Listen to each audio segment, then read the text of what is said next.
ओम श्री गौर्या सकलार्थदं निजपदां भोजेन मुक्तिप्रदं प्रौढं विघ्नवनं हरन्तमनघं श्रीधुण्डितुण्डासिना वन्दे चर्मकपालिकोपकरणैर्वैराग्यसौख्यात्परम् नास्तीति प्रदिशन्तमन्तविदुरम् श्रीकाशिकेशं शिवं शङ्करं शङ्कराचार्यं केशवं बादरायणं सूत्रभाष्यकृतौ वन्दे भगवन्तौ पुनः पुनः ईश्वरो गुरुरात्मेति मूर्तिभेदविभागिने व्योमवद्व्याप्तदेहाय दक्षिणामूर्तये नमः। ओम शांति शांति शांति। पंचम सूत्र का अर्थ कौन बताएगा?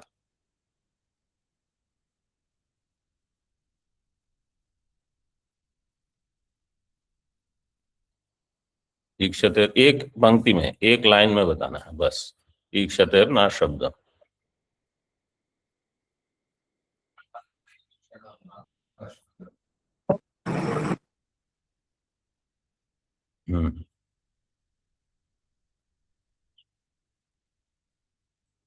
ऑनलाइन कोई?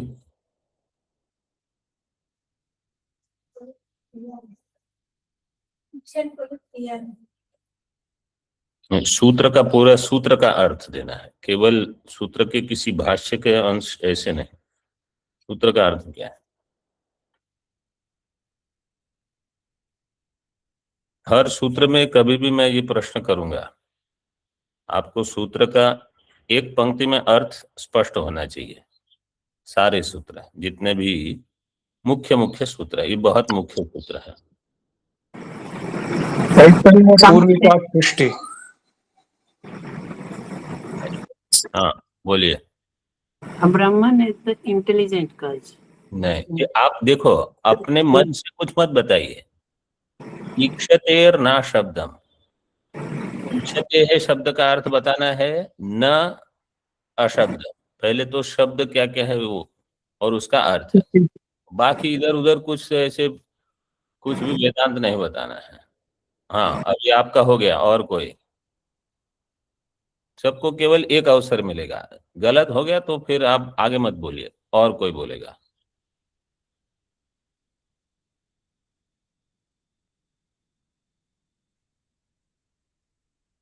इक्षते है क्या विभक्ति है?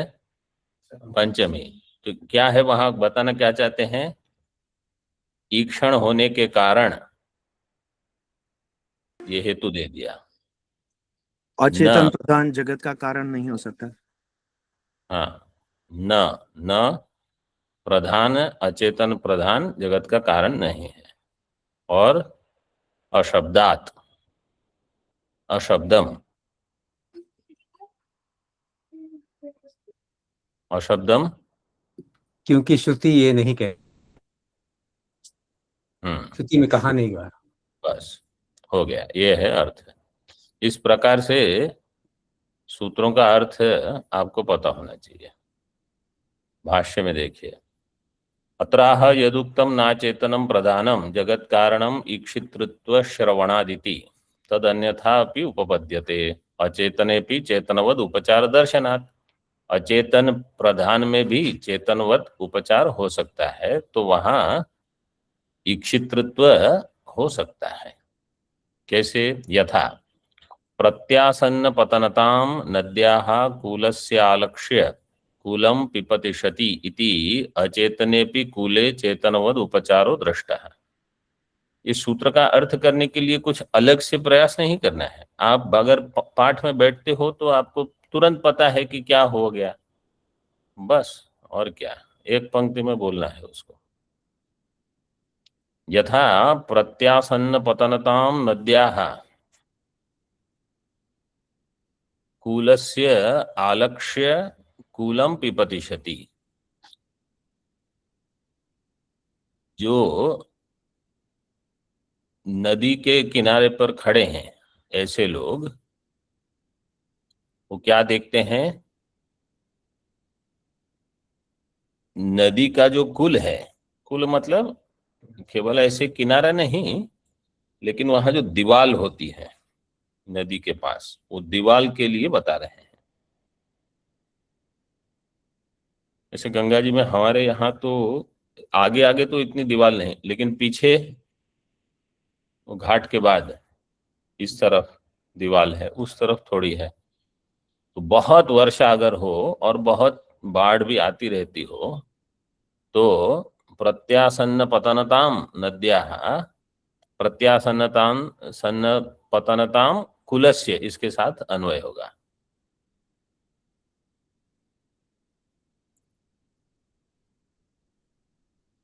नद्याः आलक्ष्य कूलम पिपतिशति। नदी के जो समीप किनारा जो है वो गिरने वाला है, प्रत्यासन्न हो जाएगा, गिर जाएगा, ये देख करके कुलस्य प्रत्यासन्न पतनताम आलक्ष्य कुलम पिपतिशति, वो क्या कहेंगे?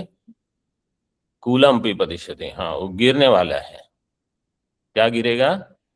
किनारा ही गिरेगा। किनारा मतलब गिरना चाहता है। पिपतिशति का अर्थ क्या है? पतितुम इच्छति, तो इच्छा कर रहा है गिरने की, ऐसे तो है तो वो जड़, लेकिन गिरने की इच्छा कर रहा है। ऐसा वाक्य प्रयोग कहाँ होता है? अचेतनेपि कूले चेतनवद उपचारो दृष्टा। अचेतन जो कूल है, किनारा है, उसमें भी ये उपचार, चेतनवद उपचार देखा जाता है। तद्वद अचेतनेपि प्रधाने प्रत्यासन्न सर्गे चेतनवद उपचारो भविष्यति तदैक्षत इति। इसी प्रकार अचेतन प्रधान में भी सर्ग के प्रत्यासन्न, सर्ग की जब तैयारी होती है सृष्टि के समीप, तो उस समय चेतनवद उपचार हो जाएगा। क्या? तदैक्षत, प्रधान ईक्षण कर रहा है, ऐसे प्रधान ने ईक्षण किया, तदैक्षत।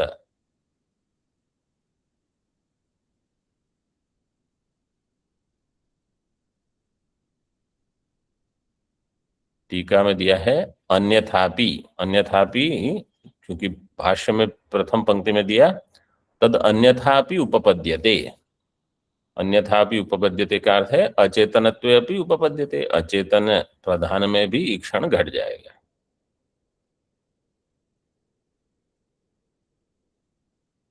ननु प्रधानस्य चेतनेन किं साम्यम येन गौणम ईक्षणम। प्रधान का साम्य क्या है चेतन के साथ, जिसके कारण गौण ईक्षण हो जाएगा?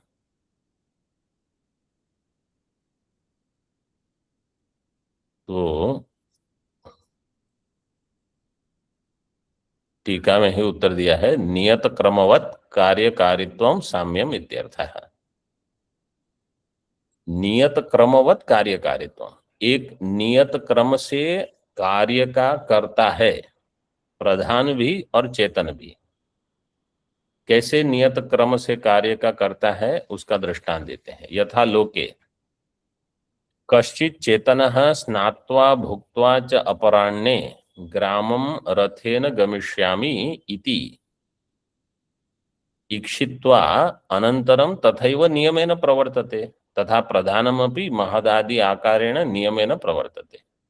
जैसे लोक में कोई कश्चित् चेतनः, चेतन का अर्थ है कोई व्यक्ति, यहाँ पुरुष चेतनः, स्नात्वा स्नान करके, भुक्त्वा भोजन करके, अपराह्णे, अपराह्न का अर्थ है दोपहर को, दिन में काम नहीं करते हो। ग्रामम रथेन गमिष्यामि, रथ के द्वारा मैं किसी गांव में जाऊंगा। ये पहले दिन में ही सोच लेता है कि आज ये करना है। इस प्रकार से उस ईक्षण करेगा, ईक्षित्वा अनंतरम तथैव नियमेन प्रवर्तते, फिर उसी प्रकार नियम पूर्वक ये सब करता है, नियमेन प्रवर्तते। इसी प्रकार तथा प्रधान भी यही करेगा, पहले महत्, फिर अहंकार, महत्त्व, अहंकार, फिर प्रकृति विकृति क्या है, 7।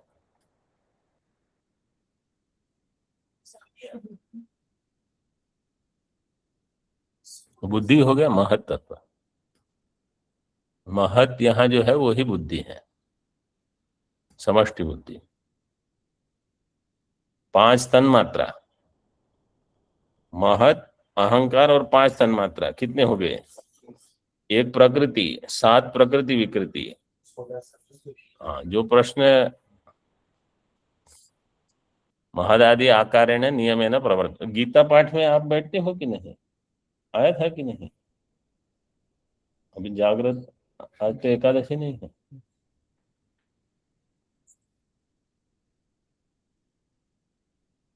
तथैव नियमेन प्रवर्तते, इसी प्रकार फिर नियम पूर्वक वो प्रवृत्त होता है। तथा प्रधानमपि महदादि आकारेण नियमेन प्रवर्तते। तस्मात् चेतनवत् उपचर्यते, चेतनवत् उपचर्यते, कहा प्रधानम। प्रधानम, प्रधान जो है वो चेतन के जैसे ही उपचार होता है।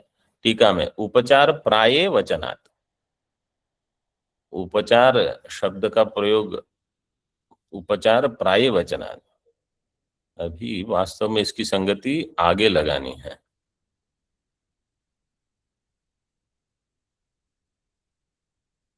हाँ, आगे दिया है भाष्य में उपचार प्राये वचनात्, तो 3-4 पंक्ति के बाद है। कस्मात् पुनः कारणात् विहाय मुख्यम इक्षितृत्वम औपचारिकम कल्प्यते। अब सिद्धांति प्रश्न करेगा, ये प्रश्न किसका है, सिद्धांति का। क्या प्रश्न है कि जब मुख्य इक्षितृत्व संभव है तो उसको छोड़ के गौण इक्षितृत्व लेकर फिर प्रधान में क्यों घटा रहे हो आप?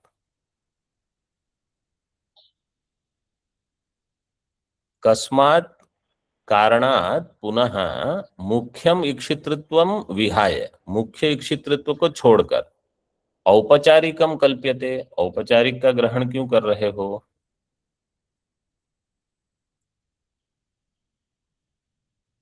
पूर्व पक्ष का उत्तर है तत्तेज ऐक्षत ता आप ऐक्षन्त इति च अचेतनयोरपि अतेजसोश्चेतनवद उपचार दर्शनात्।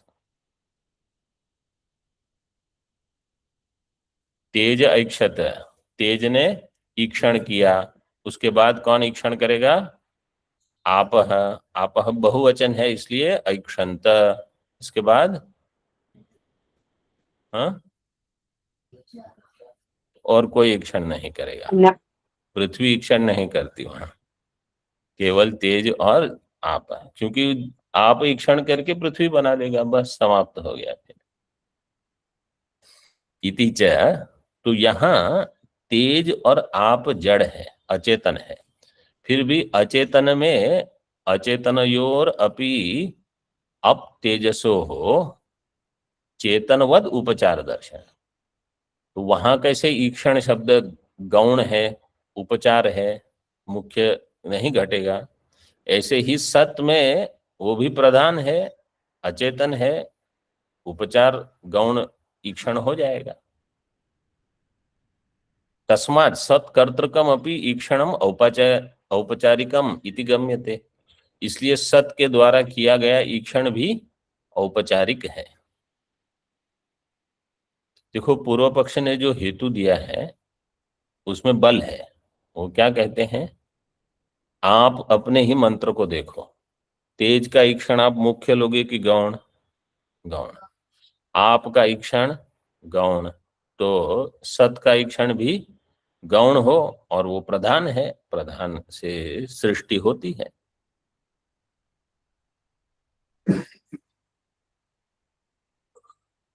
औपचारिकम गम्यते उपचार प्राये वचनात्। प्रायः इस छठे अध्याय में गौण प्रयोग ही हो रहा है ईक्षण का। तेज में गौण प्रयोग है, आप में गौण प्रयोग है, तो सत में भी गौण प्रयोग होगा। ये उपचार प्राय वचनात् इति।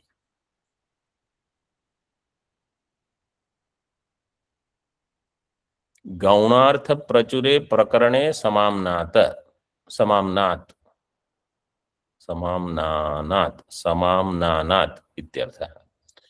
गौणार्थ से जो प्रचुर है ऐसा प्रकरण, मतलब इस प्रकरण में जहां भी ईक्षण का प्रयोग हुआ है गौणार्थ में ही हुआ है, ये पूर्व पक्ष कहेगा। इसी प्रकार से समाम्नानात समाम्नानात इसी प्रकार से वेद में इसका मतलब इस अध्याय में उल्लेख देखा गया है।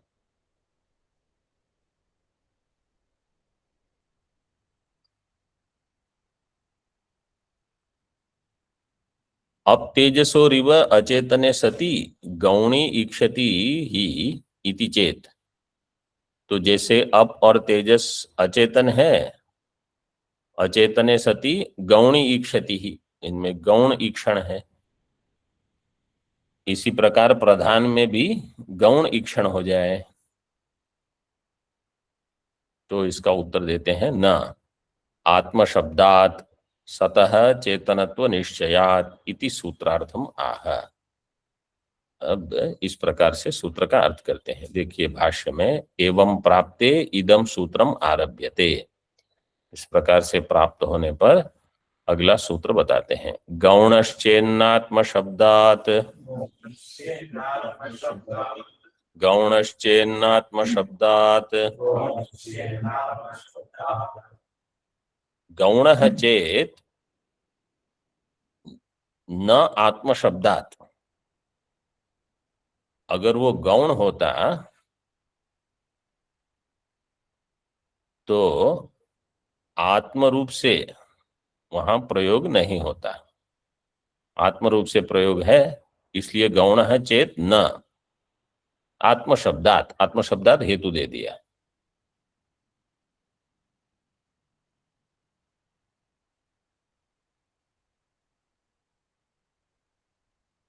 आत्म शब्द का प्रयोग होने से यहां ईक्षण मुख्य है। आत्म शब्द का प्रयोग किसमें हुआ है? चेतन में, उपनिषद मंत्र में अनेन जीवेन आत्मना अनुप्रविश्य। किस शब्द के ऊपर विचार चल रहा है? ईक्षण कौन कर रहा है? सत। तो आत्म शब्द का प्रयोग हुआ है सत में। पूर्व पक्ष कहेगा सत शब्द से प्रधान ले लेंगे, तो सिद्धांति कहेगा कि वो सत शब्द जो है जिसको आगे तत् शब्द से व्यवहार हो रहा है वो वास्तव में आत्मा है। आत्म शब्दात जिस विषय का शंका है, जिस शब्द विषय का, वह शब्द में आत्म शब्द प्रयोग हुआ है।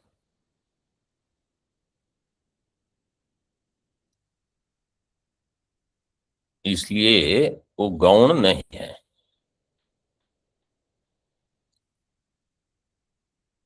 गौण इसको आपको लगाना पड़ेगा संगति पूर्व सूत्र से। ईक्षते है, तो जो ईक्षण है वो गौण है, ये पूर्व पक्ष कहेगा। गौण चेत, सिद्धांत कहेगा न आत्म शब्दात, आत्म शब्द का प्रयोग होने से वो गौण नहीं है।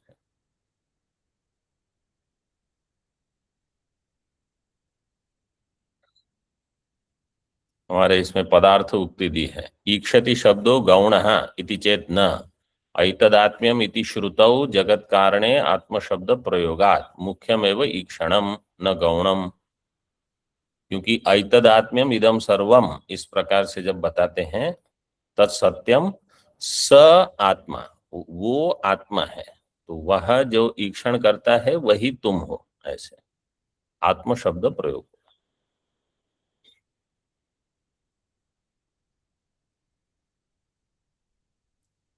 तो ये सूत्र के पदों का अर्थ लगा दिया।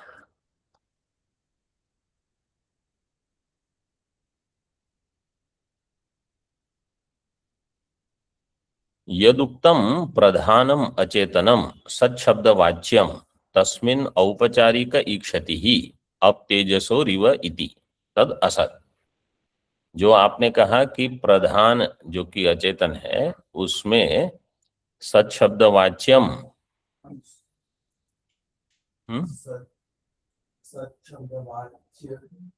वाच्यम है हमारे इसमें, आगे क्या है? सच्छब्द वाच्य नपुंसकलिंग में चल रहा है। सच्छब्द वाच्यम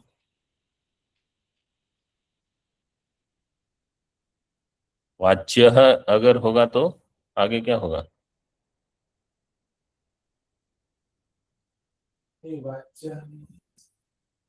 तो विसर्ग भी नहीं है, अनुस्वार भी नहीं है, तो हाँ वाच्यम। तस्मिन औपचारिक ईक्षति ही, वहां ईक्षण कैसा होगा?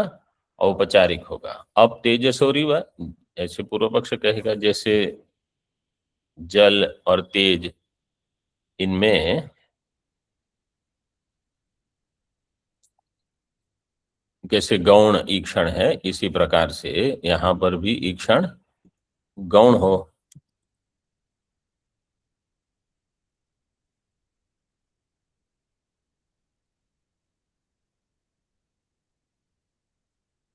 अप और तेज है, पहले ईक्षण कौन करता है? तेज। तेजः अब लेकिन यहां क्रम कैसे बदल दिया? अब तेजसो हो, ऐसे क्यों कहा? अल्पाचतरम सूत्र, द्वंद्व समास में अल्प अच वाला शब्द पूर्व में रहेगा।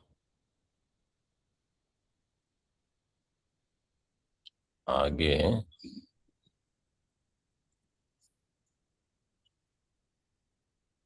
तद असत, ये ठीक नहीं है। कस्मात आत्मशब्दात, क्योंकि आत्म शब्द का प्रयोग हुआ है। सदैव सौम्य इदमग्र आसीद इति उपक्रम्य। अब छांदोग्य का छठा अध्याय जो है उसको थोड़ा बता रहे हैं। सदैव सौम्य इदमग्र आसीद, यहां से उपक्रम आरंभ करके तदैक्षत तत्तेजो असृजत, उसने तेज की सृष्टि की। इति च तेजो बन्नानां सृष्टि मुक्त्वा तदेव प्रकृतम सत इक्षित्र। तेजो बन्नानाम समास का विग्रह कैसे होगा?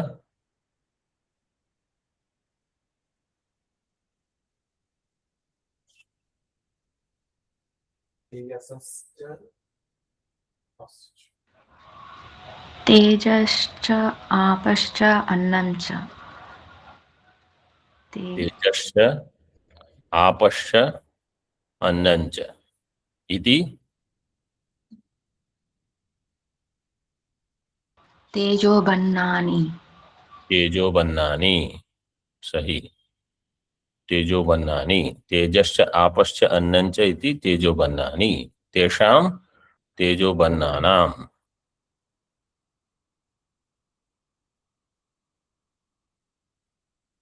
अलौकिक विग्रह कैसे होगा?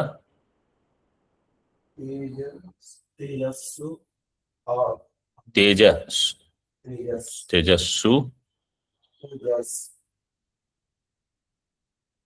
आप क्यों?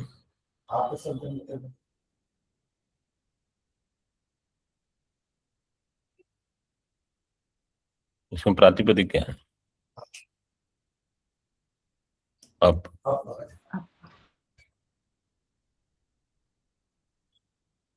आप है ना, आप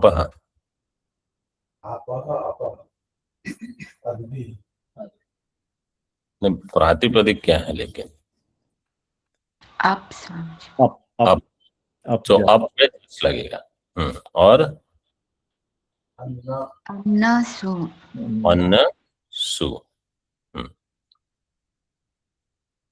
तेजो बन्नानाम सृष्टि मुक्त्वा, इनकी सृष्टि बताकर, तदेव प्रकृतम सत इक्षित्रु, वही प्रकृत जिसका प्रकरण चल रहा है सत, वही इक्षित्र है।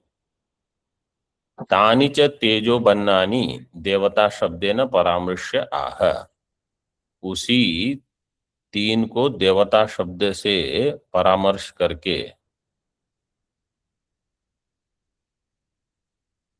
परामर्श आह।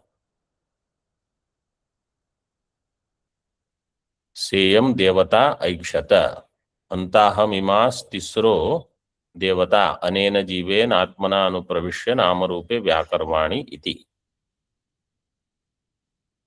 सा इयम देवता ऐक्षत, सा इयम देवता, टीका में देखिए, सा से प्रकृता सत शब्द वाच्या, ये सत शब्द वाच्या जो है देवता,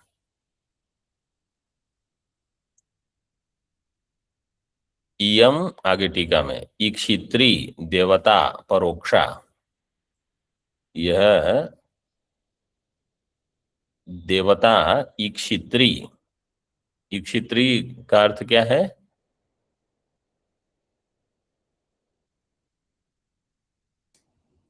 ईक्षण करने वाला। स्त्रीलिंग में है देवता, इसलिए इक्षित्र। इक्षित्री, ईक्षण करने वाली। इक्षित्री में गीप किस सूत्र से आएगा? हाँ, ऋन्नेभ्यो गीप। इक्षित्री देवता परोक्षा, ये देवता परोक्ष है। परोक्ष किसके लिए? साधारण अर्थ दिया है परोक्ष। यहाँ परोक्ष क्यों होगी? क्योंकि अभी ये सूक्ष्म है, अभी ये स्थूल रूप में नहीं है, व्यवहार योग्य नहीं होने से, व्यवहार अयोग्यत्वात्, तो इसलिए परोक्षा। मतलब ब्रह्म के लिए तो सब प्रत्यक्ष है, हाँ? ये तो केवल व्यवहार अयोग्यत्व बता रहे हैं। हंत इदानीम भूत सृष्टि अनंतरम, इदानीम का अर्थ है भूत सृष्टि अनंतरम, इमाः सृष्टाः तिस्रः तेजोवन्न रूपाः परोक्षत्वात् देवता इति द्वितीय बहुवचनम। ये जो इसमें, अच्छा हमारे इसमें है, आपके इसमें हलंत नहीं है तो कर लीजिए। भूत सृष्टि अनंतरम, कहाँ? फिर आगे वहाँ ऐसे दिया है, फिर स्वल्प विराम है बीच में, तो अनंतरम इमाः अनुस्वार देके कैसे घटाया? अनंतर मीमाः होना चाहिए।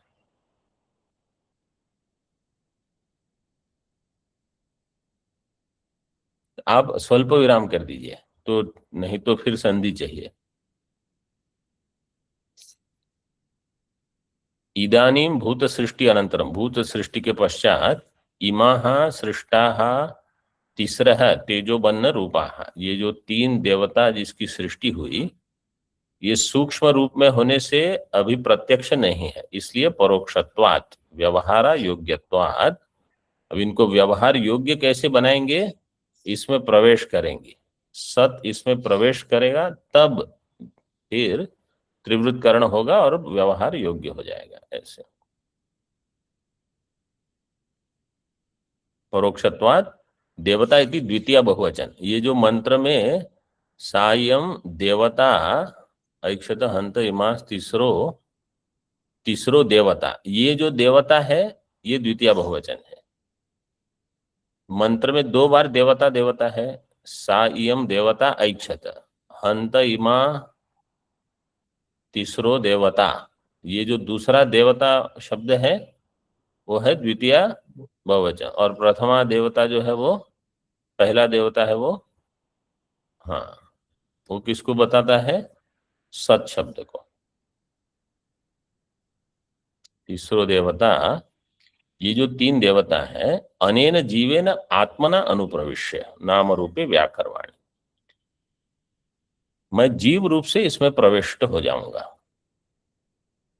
अथवा हो जाऊंगी। देवता अगर लोगे तो कौन प्रविष्ट हो जाएगा? सत देवता। किस प्रकार से? जीव रूप से। जीव का अर्थ क्या होगा? प्राण धारण। देखिए टीका में अभी अनेन जीवेन कहा, अनेन पूर्व कल्पानुभूतेन जीवेन, जिन्होंने छांदोग्य नहीं पढ़ा है तो अधिक ध्यान देंगे, और जिन्होंने पढ़ा है तो ये देखेंगे कि उनको ये मंत्र में से कितना याद है। अगर कुछ याद नहीं है तो वो 2 बार अधिक ध्यान देंगे।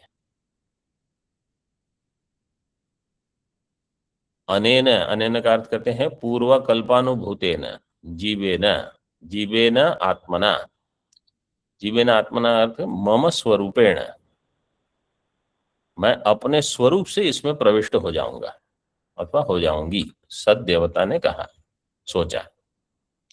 ता अनुप्रविश्य, ताहा ये जो तीन देवता है, फिर तासाम भोग्यत्वाय नाम च रूपं च स्थूलम करिष्यामि, फिर उनको भोग करने के लिए, मतलब व्यवहार योग्य बनाने के लिए,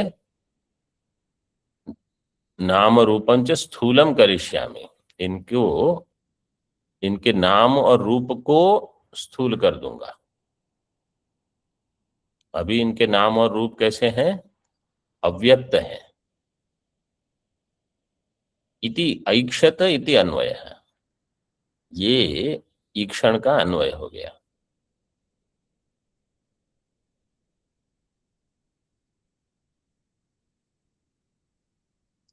लौकिक प्रसिद्धेः जीव प्राणधारणे इति धातोः, प्रसिद्धेः क्या विभक्ति है? पंचमे, मतलब लौकिक प्रसिद्धि होने से, होने के कारण, जीव धातु का अर्थ क्या है? प्राण धारणे, जीव प्राण धारणे इति धातोः जीवति प्राणान धारयति इति निर्वचनात् च इत्यर्थः। तो अनेन जीवेन क्यों कहा? जीव का अर्थ है प्राण धारण करना, मतलब जब देवता ने ईक्षण किया कि मैं इनमें प्रविष्ट होकर इनके प्राण का धारण करूंगा, तेज अब अन्न का, तो जीवती प्राणान धारयति इति निर्वचनात् च इत्यर्थः।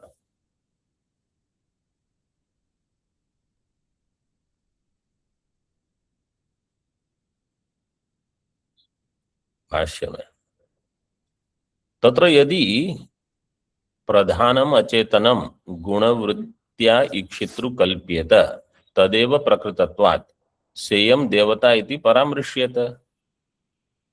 अगर वहां प्रधानम अचेतनम गुणवृत्त्या ईक्षितृ कल्प्येत, जैसे पूर्व पक्ष ने सुझाव दिया था कि आप यहाँ प्रधान को, अचेतन को गुणवृत्ति से उसका ईक्षण मान लीजिए, कल्प्येत, तो तदेव प्रकृतत्वात्, वही प्रकरण होने से सेयम देवता इति परामृश्यत, तो वही देवता उसी को परामर्श करेंगे। मतलब आरंभ होगा प्रधान से, फिर जहां जहां सत शब्द प्रयोग होगा सारे सत शब्द प्रधान को बताएंगे। तो अगर प्रधान का जो ईक्षण होगा तो यहाँ कैसे होगा? सेयम देवता इति परामृश्यत, उसी का परामर्श होगा। तो न तदा देवता जीवम आत्म शब्देन अभिदध्यात्, तो वह देवता जीवम आत्म शब्देन न अभिदध्यात्, उसका अभिधान इस प्रकार से नहीं होता, उसका कथन इस प्रकार से नहीं होता। किसका? प्रधान का। क्योंकि प्रधान को आत्म शब्द से उल्लेख कभी नहीं होगा, वो तो अन्य है।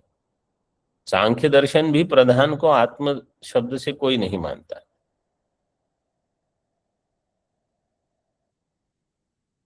जीवो ही नाम चेतनः शरीराध्यक्षः प्राणानां धारयिता तत्प्रसिद्धेर निर्वचनात्। जीव क्या है? चेतन है, शरीर का अध्यक्ष है, प्राण का धारण करने वाला है, ये प्रसिद्ध है। तो इसलिए जीव शब्द प्रयोग वहीं होगा जहां चेतन है। तो अनेन जीवेन आत्मना ये शब्द प्रयोग प्रधान में नहीं होगा। स कथम अचेतनस्य प्रधानस्य आत्मा भवेत्, वो अचेतन प्रधान का आत्मा कथम भवेत्। सह, सह से क्या लेंगे? जीव। ये वाक्य का अर्थ देख लिए, अगर कुछ ग्रंथि कटती है तो ये उपयोग का है बहुत। क्या कहा? कथम अचेतनस्य प्रधानस्य आत्मा जीवः भवेत्। तो सिद्धांति के अर्थ में जीव शब्द किसकी आत्मा है?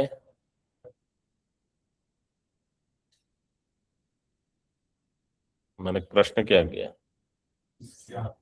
किसके पक्ष में? सिद्धांत के पक्ष। सिद्धांति प्रधान को क्यों कहेगा? फिर से मैं प्रश्न करता हूं।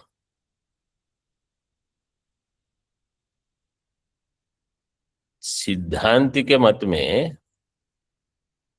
जीव शब्द किसकी आत्मा है? शरीर आदि से।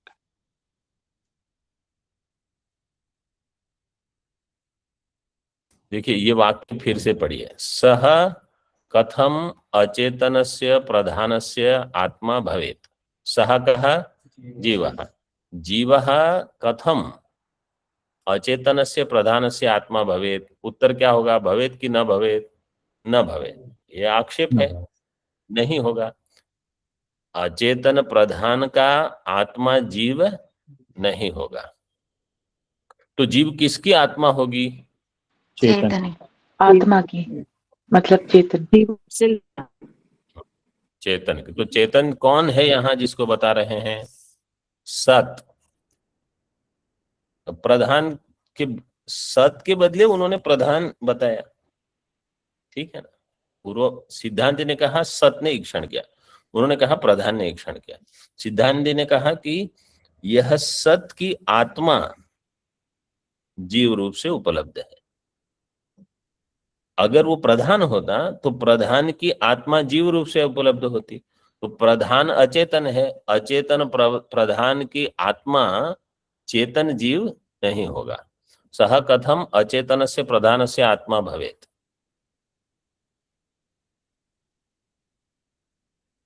इसका अर्थ क्या है कि यह जो जीव रूप से उपलब्ध है, मैं जिसको हम कहते हैं अहम, ये वास्तव में कौन है?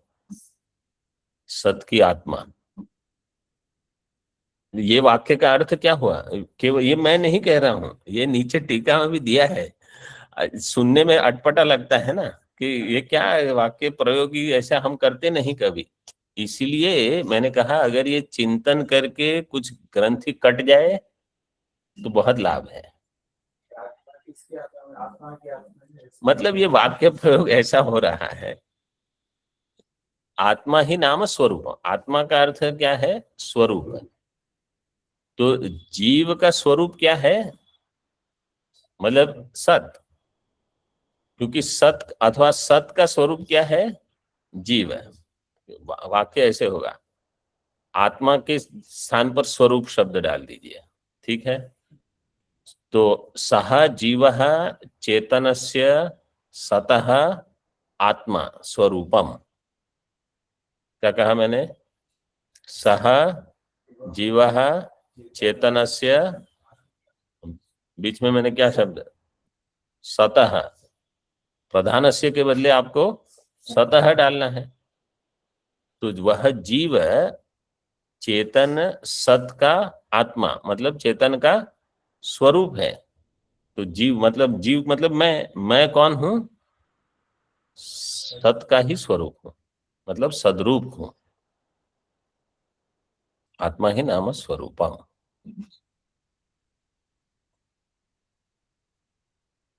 ये मैं हूं। न अचेतनस्य प्रधानस्य चेतनो जीवः स्वरूपम भवितुम अर्हति। अचेतन प्रधान का चेतन जीव उसका स्वरूप नहीं होगा। जैसे सुवर्ण का अलंकार है तो उसका स्वरूप, उसकी आत्मा सुवर्ण होगी। अगर मिट्टी का अलंकार है अथवा घट आदि है तो उसकी आत्मा मिट्टी होगी। आगे भाष्य में अथ तु चेतनम ब्रह्म मुख्यम इक्षितृ परिगृह्यते तस्य जीव विषय आत्म शब्द प्रयोग उपपद्यते। और अगर चेतन को आप चेतनम ब्रह्म मुख्यम इक्षितृ परिगृह्यते, चेतन ब्रह्म जो है वो मुख्य ईक्षण करने वाला है। मुख्यम इक्षितृ नपुंसकलिंग है इसलिए इक्षितृ परिगृह्यते,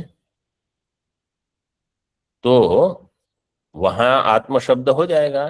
तस्य जीव विषय आत्म शब्द प्रयोग उपपद्यते, वो तो ठीक ही है क्योंकि वहां आत्म शब्द प्रयोग हो जाएगा।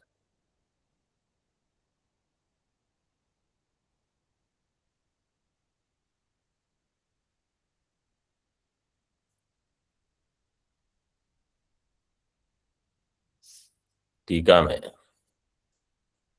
स्वपक्षे तु बिंब प्रतिबिंबयोः लोके भेदस्य कल्पितत्व दर्शनात् जीवो ब्रह्मणः सत आत्मा इति युक्तम इत्यर्थः।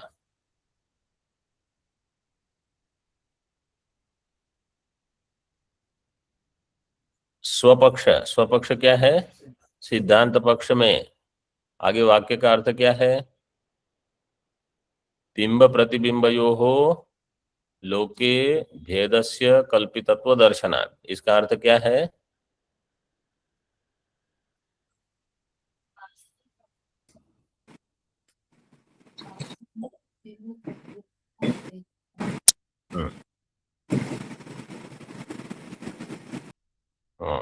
ऑनलाइन वाले म्यूट रखिए, जो आवाज शब्द अधिक हो रहा है। वेदांत सिद्धांत में यहाँ विवरण प्रस्थान को लिया है। बिंब प्रतिबिंब में भेद केवल कल्पित है। विवरण प्रस्थान का ये मत है, मुख्य मत। बिंब प्रतिबिंब में भेद कल्पित है, मतलब वास्तविक भेद नहीं है। इसलिए क्योंकि अनेन जीवेन आत्मना अनुप्रविश्य, जीवो नाम, जीव क्या है? मतलब वहां उपनिषद भाष्य में आप देखोगे जीवो नाम देवताया आभास है, इस देवता का आभास है। लेकिन ये बिंब और प्रतिबिंब में एकत्व कैसे होगा? प्रतिबिंब जो है वो बिंबत्वेन सत्यम, बिंब सिद्धांत बिंदु में ये बताया है। विवरण प्रस्थान में बिंब जो है वो प्रतिबिंब जो है वो बिंबत्वेन सत्य है, मतलब उपाधि को वहां नहीं ध्यान देना है। जैसे अगर हम आदर्श के सामने खड़े रहते हैं, अपना स्वरूप देखते हैं देह का, तो वहां आदर्श के जो दोष हैं उनका निषेध कर देना है। और मैं वहां हूं, ये बुद्धि हमारी कभी बनती है? मैं यहीं पर हूं। मैं क्या देख रहा हूं? ग्रीवास्थ मुखम देख रहा हूं। मैं आदर्शस्थ मुखम नहीं देख रहा हूं। देख भले रहा हूं वहां, ऐसा लग रहा है, लेकिन बिंब कहाँ है? यहां पर ही है। तो बिंबत्वेन जब आप प्रतिबिंब को देखते हो तो सत्य रहेगा। प्रतिबिंबत्वेन ही अगर आप देखते हो कि नहीं नहीं वहां आदर्श में जो है, तो उसको मिथ्या माना जाएगा। इसी प्रकार आदर्श के जो धर्म है दर्पण के जो जो धर्म, मतलब दर्पण के दोष, कुछ रंग है, कुछ धूल है, कुछ हिल रहा है, अगर ट्रेन में जा रहे हो तो वहां कुछ नहीं, वो सारे दोष को आप निकाल दोगे बुद्धि से, बिना किसी दोष के उसको देखना, प्रतिबिंब को, बिंबत पे। तो जीव भाव जो है ये प्रतिबिंब है, ब्रह्म है ये बिंब है, ऐसे अगर हम समझते हैं, अथवा बिंब से यहां कल क्या कहा था, ईश्वर कहा था, आया था ना कल, बिंब से ईश्वर मतलब जो ईक्षण करता है वो, तो बिंबत्वेन सत, तो जो जो दर्पण के धर्म है, दर्पण के गुण दोष है, वो सब हटा देने, मतलब अंतःकरण के जो गुण दोष है उनका निषेध करके जो चेतन मात्र है, ये अगर मेरी बुद्धि में प्रकट होता है तो बिंब प्रतिबिंब यो हो लोके भेदस्य कल्पितत्व, तब ये होगा। तो जैसे लोक में तो हम कोई प्रश्न नहीं करता कि वहां कौन दिख रहा है दर्पण में, मैं तो यहां हूं, तो वहां काला क्यों दिख रहा है, यहां तो कुछ नहीं है, तो वो केवल दर्पण का दोष है। जीवो ब्रह्मणः सतः आत्मा, जीव क्या है, ब्रह्म का, ब्रह्मणः षष्ठी, सतः आत्मा, ब्रह्म का, सत का वो आत्मा है, आत्मा स्वरूपम इति युक्तम इत्यर्थः, ये युक्त ही है। ओम पूर्णमदः पूर्णमिदं पूर्णात् पूर्णमुदच्यते पूर्णस्य पूर्णमादाय पूर्णमेवावशिष्यते। ओम शांति शांति शांति। शंकरं शंकराचार्यं केशवं बादरायणं सूत्रभाष्यकृतौ वन्दे भगवन्तौ पुनः पुनः। ईश्वरो गुरुरात्मेति मूर्तिभेदविभागिने व्योमवद्व्याप्तदेहाय दक्षिणामूर्तये नमः। ओम शांति शांति शांति।